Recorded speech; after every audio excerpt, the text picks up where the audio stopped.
জরাজীর্ণ দোকানে সাজানো মাত্র কয়েক প্যাকেট চিপস আর চকলেট বিক্রি করে প্রতিবন্ধী তপন কর্মকারের আয় করেন মাত্র ৬০ থেকে ৭০ টাকা, যা দিয়ে ১ কেজি চাল কিনলে কিনতে পারেন না মাছ তরকারি।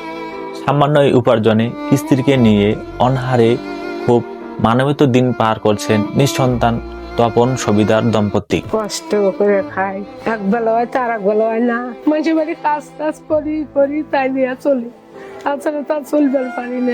বেড়া বালিকা সরকারি প্রাথমিক বিদ্যালয়ের পাশে ছোট্ট একটি স্থায়ী দোকানে অল্প কিছু চিপস চকলেট নিয়ে বসেছেন আর স্ত্রী সবিতা কাজ করেন অন্যের বাড়িতে।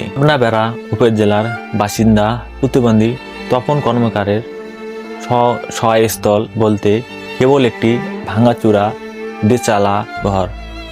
আয় জীবন সঙ্গিনী সবিন্দা। মানবেতর এই জীবন সংগ্রামেও ভিক্ষাবৃত্তি না করেও কারো কাছে হাত না পেতেও প্রতিবন্ধী তপন কর্মকারের বেঁচে থাকার অবলম্বন এইটুকুই, নিঃসন্তান এই দম্পতিকে দেখাশোনা করার মতো কেউ নেই। তপনের এই মানবেতর জীবন দেখে ব্যতীত প্রতিবেশীরাও নিঃসন্তান এই দম্পতি যেন ৩ বেলা খেয়ে বেঁচে থাকতে পারেন, এর জন্য সরকার সহ সমাজের বিত্তবানদের কাছে অসহায় পরিবারের পাশে দাঁড়ানোর জন্য আহ্বান জানান তারা। মহল থেকে যদি ওকে কোনো ধরনের হেল্প করা যায় তাহলে আমরা বেশ খুশি হব। বেচা কেনা হয় ৫০-৬০ টাকার মতো ইনকাম হয়। খুবই গরিব মানুষ, প্রতিবন্ধী। যদি সরকার যদি একটু নজর দিল নি তাহলে মনে হয় প্রতিবন্ধী লোকটা একটু ভালো হতো।